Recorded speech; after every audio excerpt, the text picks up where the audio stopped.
Good morning and welcome to episode 55 of the Anno Domini podcast.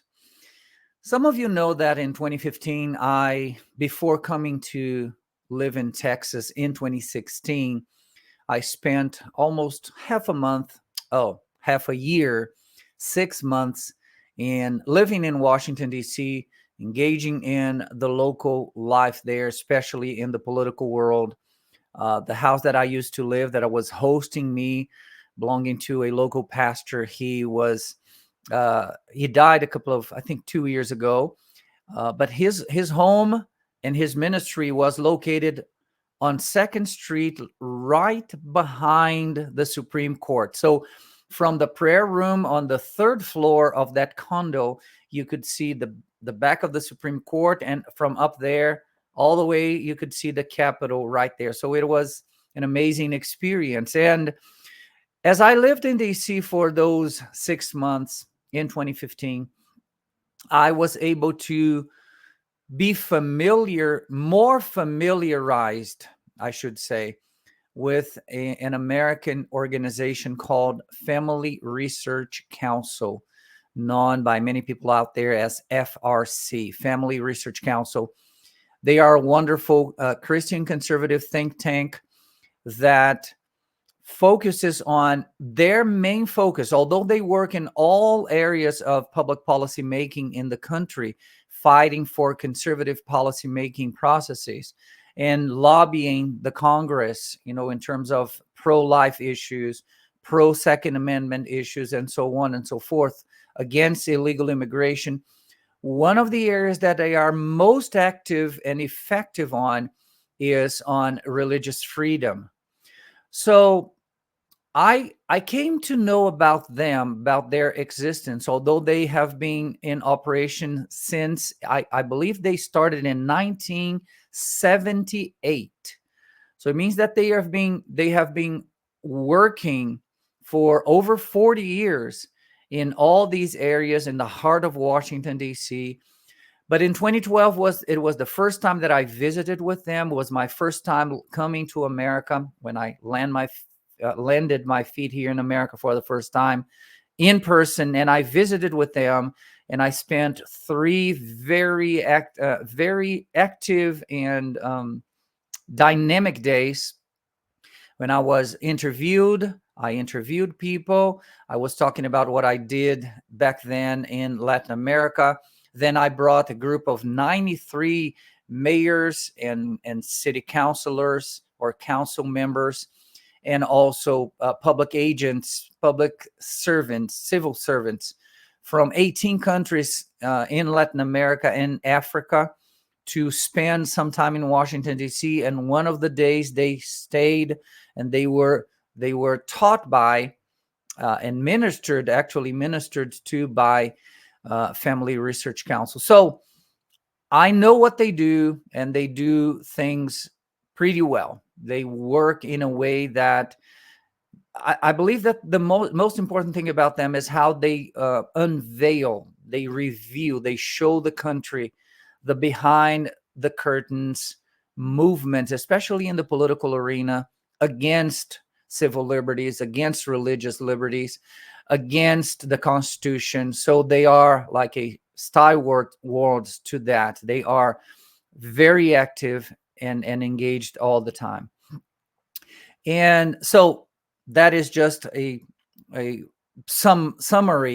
brief summary of what they do. You can go to their website, frc.org, and you will see everything that they do there. But I would like to talk to you today about Christian persecution that is coming. I feel, it's not that I feel, I see it. All of us see it every day, intensifying in the Western world and also in the United States of America. I was there in 2012, as I told you, and I was already getting to know cases like a sister in Christ that she was a judge. She is a judge. She's still with us. And she refused to carry out a same-sex marriage, legal marriage in Kentucky. and she was sent to jail for 6 months. I was already aware of the case of that football coach, high school football coach, that was, he would pray with the team on their knees every single day before the game and after the game, in the middle of the football field, and he was prohibited from doing that, and he kept doing it anyways. He was fired from the team, and then he started a lawsuit against the school, against the county, and then this ended up all the way in the Supreme Court. So all of that has been going on and on and on. The baker in Colorado that refused to bake a cake for a same-sex couple, and they targeted him. So his case went all the way to the Supreme Court as well. So all of that has been intensifying, right? A couple of months ago, this is 2024, they put in jail, actually they sentenced to jail a 78-year-old grandmother because she was praying inside of a Planned Parenthood clinic, abortion clinic. So we see that intensifying. We see the government being used as being weaponized against ordinary folks. January 6th, we can see that. So we see that increasing by leaps and bounds right now. And I believe that we are going to experience much more of that. I cannot say if we're going to experience full-blown persecution, Christian persecution here. But what I do know, because of the facts that are in front of me, show me that, point me to that direction. It is impossible for me today not to come to grips with the reality that this is going to come. This is already here among us. So before anything else, let me read to you. This is a report from Family Research Council, very recent one, January 31st, 2024. And I'm going to show you two videos.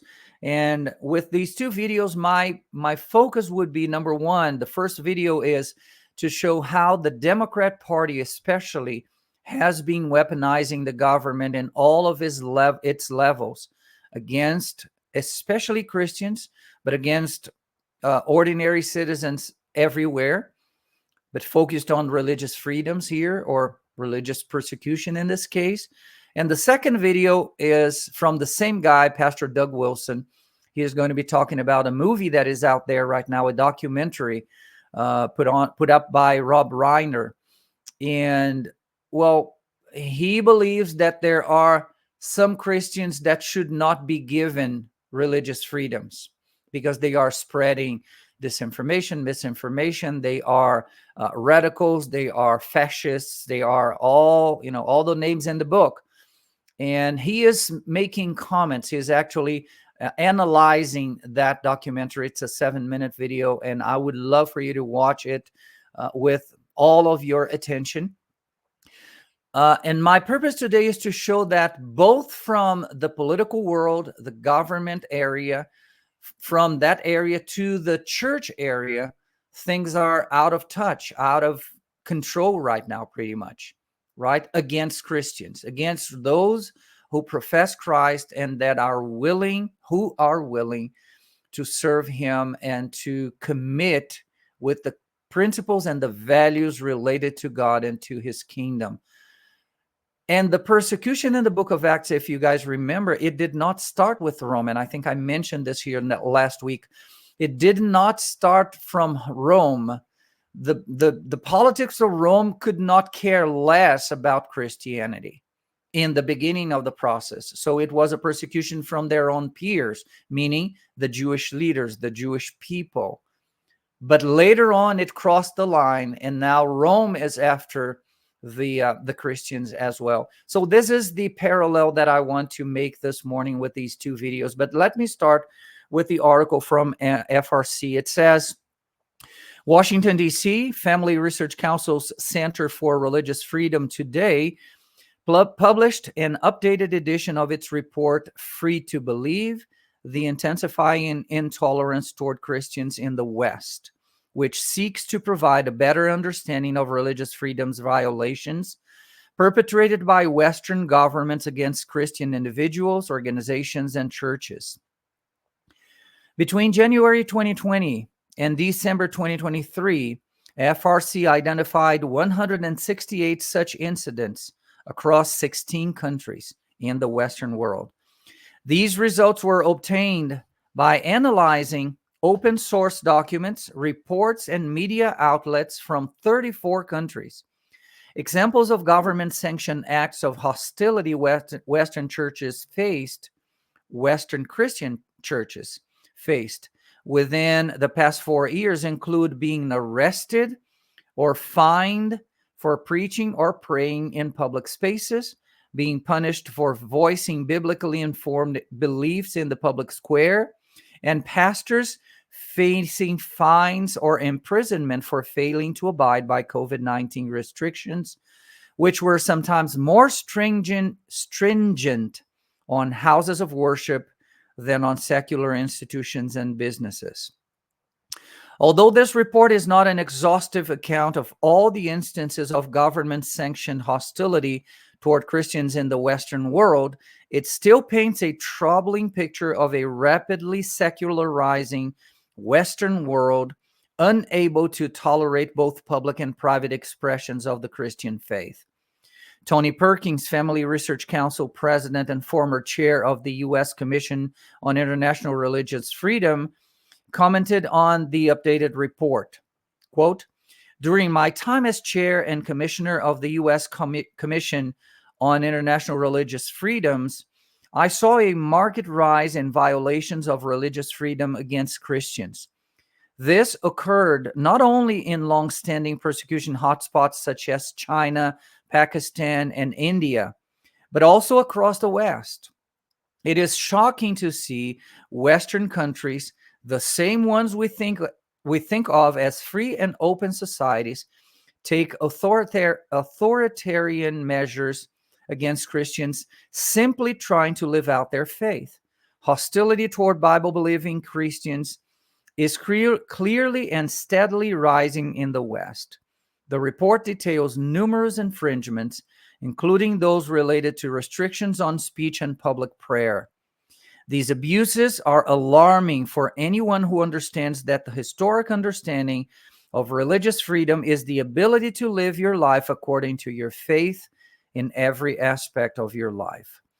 Ariel Del Turco, author of the report and director of Family Research Council's Center for Religious Liberty, added, quote, "These stories are alarming and show the diverse ways Western governments, which ought to be the standard bearers for upholding freedom of religion and expression, are undermining the fundamental human rights to religious freedom."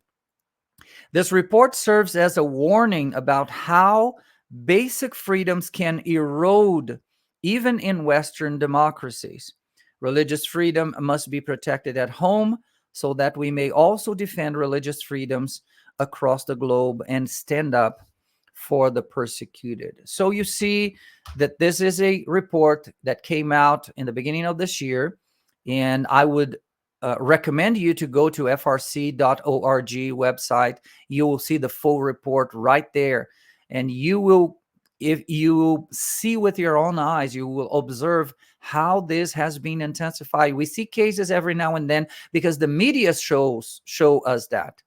But it is much more than the media has been showing, of course. Media is not paid to do that. They're not paid to show cases of religious freedoms violations in the United States of America and the Western world, because they are pretty much on the other side with the other team, right? So, but this is increasing. This is exploding, actually. In Nicaragua, for example, just across Mexico, right, just past Mexico, here in Central America, the government of Nicaragua has launched a persecution like unseen persecution, unheard of, against Christians, both evangelicals, Protestants, and Catholics. And we already have news information that the government of Nicaragua, today a full-blown communist country, they have been executing Catholic bishops and Protestant pastors. So this is much closer than we think. It's not in China, Pakistan, Indonesia, Nigeria anymore. It is right here in our backyard, and in many cases, it is right here in our living room as a country, as the United States of America. So let me show you a video, two videos. Number one is the political persecution coming from the political world against Christianity. So this is Pastor Doug Wilson. He's a pastor from Christ Church in Idaho, Moscow, Idaho. And he has been doing extensive work on persecution, Christian persecution in the United States of America. So that is video number 1. And video number 2 is about persecution inside of our own walls, within our own camp. Christians persecuting, or at least pointing the fingers to other Christians and telling the world that those Christians are less Christians than they are. And you'll see that very clearly in the video. So let's go for the first one. This is Pastor Doug Wilson. Let's do it. Look, according to the Democrats, is going to be Christian nationalism. And everybody over there is going to be tagged as a Christian nationalist. Greetings once more. Welcome to Clown World.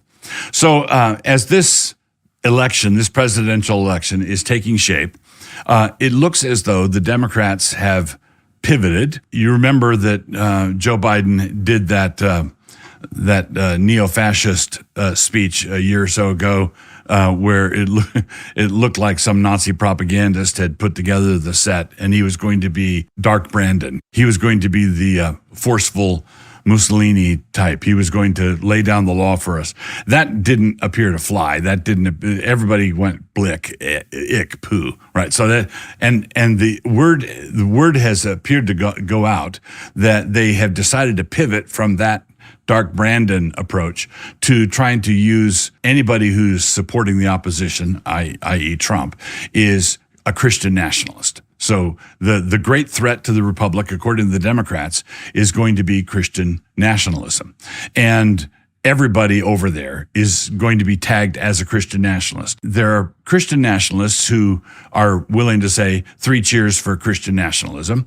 Then there are people who are willing to say, well, I wouldn't have picked that name myself, but I'm willing to work with it because it's better than being called a white supremacist. It's better than being called a Christo-fascist. It's better, it's better than the alternative. And I think I can explain in a couple of minutes what I mean by Christian nationalism. So the first one is yay, Christian nationalism. The second is a yes, but Christian nationalist.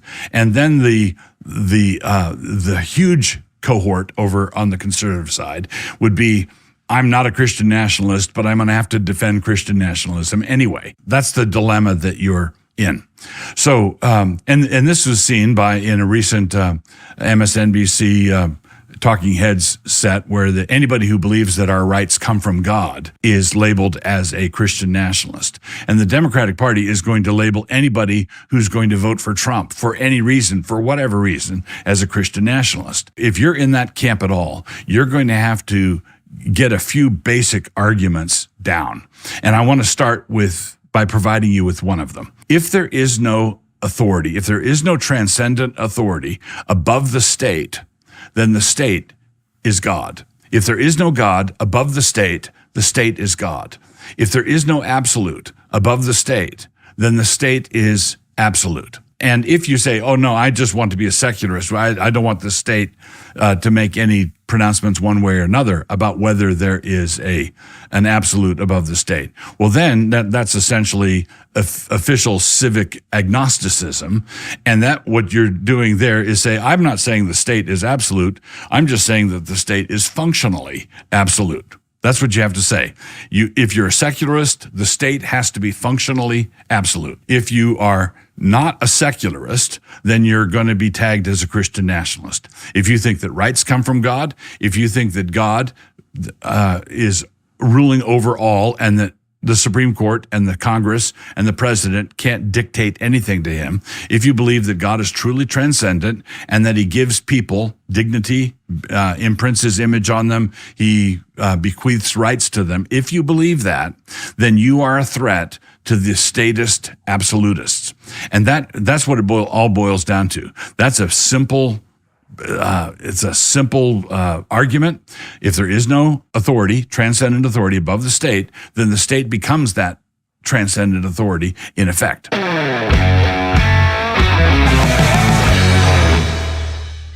So there you go. First type of persecution, from the state against Christians.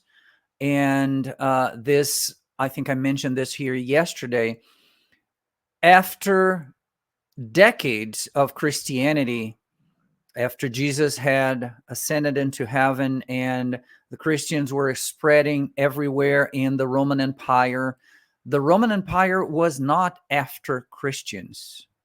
They were not bothered by them. The Jewish leaders were, right? But all of a sudden, something happens. Rome catches fire. And 1/3 of Rome, it just disappears, vanishes. Lots of people dead. And Nero, the one that started the fire, puts the blame on Christians, not on Jews, but on Christians. And then the persecution from the state, starting with the state toward Christians, explode, and it goes everywhere. And now they are in the arenas, being killed eaten by lions, and being set fire to, in terms of their bodies, to lighten up the streets of Rome. They are burned alive and sawn, cut in half. This is what Hebrews 11 talks about. So you see that this type of persecution from the state to or toward or against Christians, it didn't start in the beginning. It was not there. That's my point. The church was persecuted by its own peers. So this first video talks about the secular world, the government coming after the church. But usually this is secondary in terms of chronology. It happens after something happens before. And what happens before usually is, as John writes in his first epistle, 1 John chapter 3, if I'm not mistaken, he says, these guys are out. They left because they did not belong to us. They were not of us. And now they are out there just indicting us and just pointing fingers at us and saying, well, those people are crazy. This is exactly what's going on with us again today in America when they call us Christian nationalists. That is a bad omen. That is a negative terminology that they use in order to say that Christian nationalists are fascists. They are equating that. And as he said, if you're voting for Trump, for whatever reason, it may be, you may not even be a Christian, right? People don't need to be Christians or be religious. If they are voting for Trump, they are going to receive the label on their foreheads. There's the label, Christian nationalist. And the second video now is what the church, so-called quote unquote church, has been doing with this word Christian nationalist. Because this documentary that Pastor Doug Wilson is going to be commenting about is a documentary produced by so-called Christians. So it's Christians attacking Christians. I am more Christian than you. I'm superior. My morality is superior to yours because my Christianity is a Christianity of love, of tolerance, and blah, blah, blah. And your Christianity is intolerant, is fascist, is whatever term you want to use. So watch the second video and see how close we are for these lines to be completely blown away, completely vanished, and we just have full-blown persecution in our country, as we saw it happening many, many times in the past. Let's watch the second video. Wants America to be saved. God wants America to be saved. Rob Reiner thinks no, he doesn't. Rob Reiner wants America to stay lost and damned. So welcome to another reaction video. I'm Doug Wilson, and today we're going to be reacting to God and Country, filmed by Rob Reiner, starring Russell Moore and David French, it figures. And as you can see on the screen here, it's rated PG-13. For thematic material, some violent images, and strong language. The strong language would be people disagreeing with liberals. PG-13. It should have been R. America and Christianity are like baseball and apple pie, and we Peanut butter and jelly, ham and eggs, salt and pepper. celebrate them together. I was 16, 17 years old when I became a Christian. I'm an evangelical minister. I've been a Christian my whole life. I'm a Christian nationalist. I have nothing to be ashamed of because that's what most Americans are. Is Christian nationalism Christian? No, it isn't. Self-evident. No, of course not. It disagrees with the establishment, with the established assumptions that we're appealing to. Notice the people earlier that were just sitting there, cut away, cut away, cut away. They're just sitting quietly, not saying a word. Wisdom radiating from them like heat from a wood stove. We should be blazing forth as a countercultural example, and instead, Jesus was a refugee. Okay. From what to what? What was he fleeing? He was fleeing a country. He was fleeing a country where Herod, he wasn't fleeing. Joseph and Mary were fleeing, and they were taking him. But he was fleeing a country where the political authority thought that it was okay to kill babies. And if someone had introduced a measure that would outlaw Herod the Great killing babies, would that have been Christian nationalism? Was the Holy Family fleeing from Christian nationalism, or were they fleeing from something that Christian nationalism would oppose, like our opposition to Roe? we're leading the charge of malice and division. Jesus was a refugee. Malice and division. Was it malice and division for Joseph and Mary and Jesus to go to Egypt? Wasn't that division? Weren't they putting distance between themselves and the baby-killing king? Isn't that division? Isn't that separation? Isn't that exclusion? Christian nationalism uses Christianity as a means to an end, that end being some form of authoritarianism. Some form of authoritarianism. Who is it that is telling me, where are all the commands coming from? The authoritarianism is the authoritarianism that won't let me just throw stuff in the garbage. I've got to sort my garbage. I can't remove the tag from the mattress. They want to keep the government out of the bedroom. Right. I built my own house, and they told me how far apart the sheetrock screws had to be. They had told me how big the windows had to be. They told me what do you mean keep the government out of our bedroom? What do you mean? Russell Moore's not opposing authoritarianism. He likes an authoritarian government. He just wants the authoritarian government to say things he agrees with. I like how they drive up and down the streets taking pictures of churches instead of going into them and worshiping. Being a Christian is about the values of inclusion.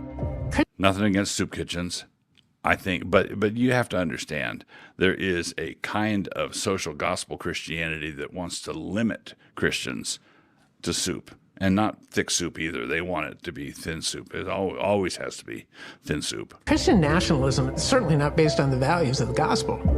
God wants America to be saved. Rob Reiner thinks no, he doesn't. Rob Reiner wants America to stay lost and damned. They're told over and over and over again that you're... Deport all illegals, build the wall nice and tall.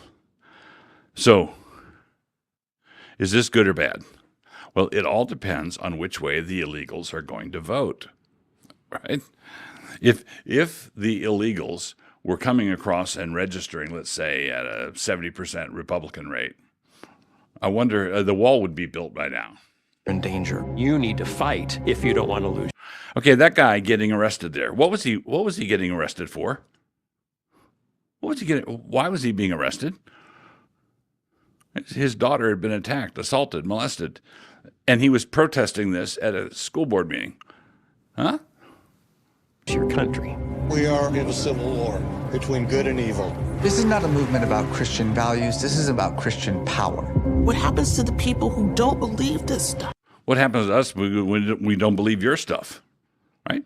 I'm the pastor of a church where people got arrested for not believing the stuff Look, this is obviously taken out of context. This is a skirmish over who was next for the restroom. Come on, don't politicize everything. We are on the precipice. God is on our side. We're taking our nation back. The thing that keeps me up at Wait, is this Catholic or Protestant? What is this? night is that we lose democracy.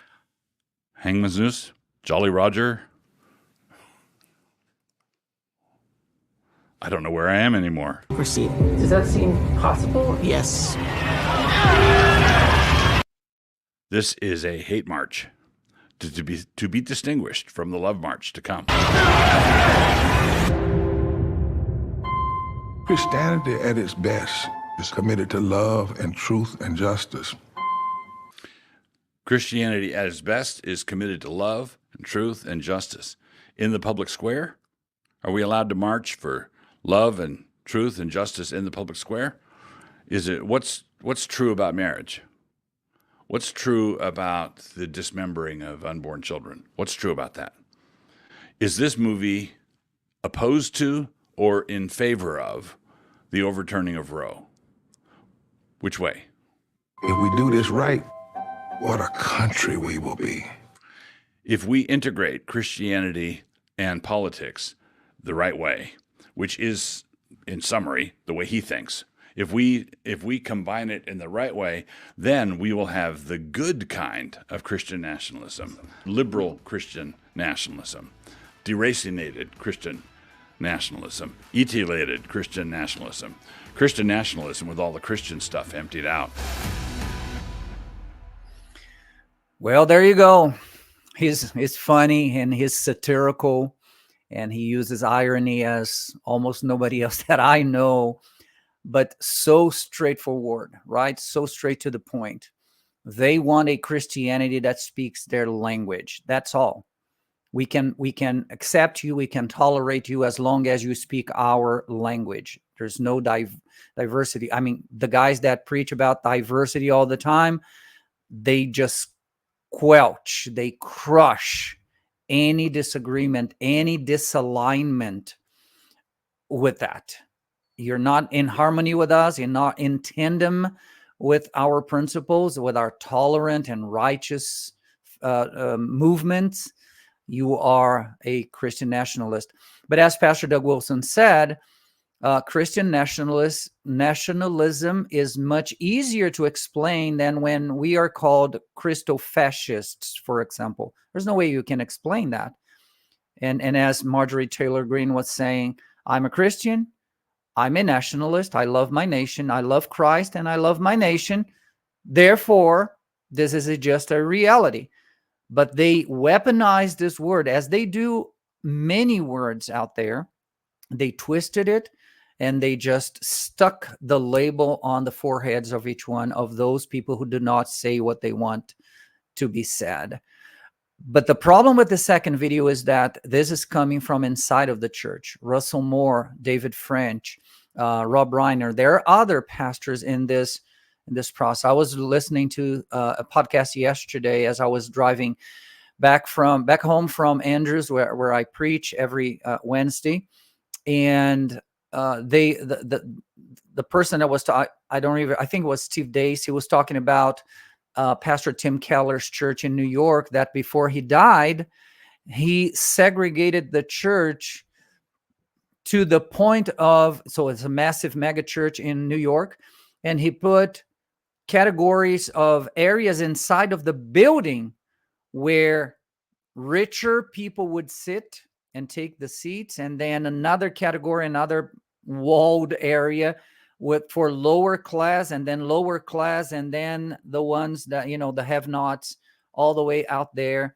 I had never heard, had never been, I had not been, my goodness, I had not heard about that. So this is happening as we speak. This intolerance against people that would say things they don't like. And this is not only the Democrat Party today. This is pretty much many, it's not several, it's many evangelical and Catholic ministers or spiritual leaders in this nation. So, excuse me, this is where we are. And we need to be very aware of that. And these videos, especially these past 2 weeks, this week and last week, I've been, I have meaning. This has meaning to me. I mean, and I meant to bring this subject matter on so that we could talk about it. We need to talk about it. We need to discuss, have conversations about this, because we are closer than ever. We're closer today than we were a week ago from full-blown persecution in this country, even if it doesn't fall completely to communism. So we need to be very aware of that. So with that, I hope that you enjoyed the video today, the contents today. Tomorrow, to wrap up the week, I'm going to be bringing another subject matter. And again, when I bring these videos and these articles from what's going on, about what's going on across the globe and across the United States of America, and bringing other voices, bringing people that are saying things that resound, that resonate with us in a very peculiar way here in our bubble of the bubble of Texas, Texas being the bubble of the nation. It is for us to be aware of what's going on out there, so that we can prepare beforehand and be ahead of the curve. So may God bless you, and I hope you can join us tomorrow again for episode 56 of the Anno Domini podcast. See you there. Bye-bye.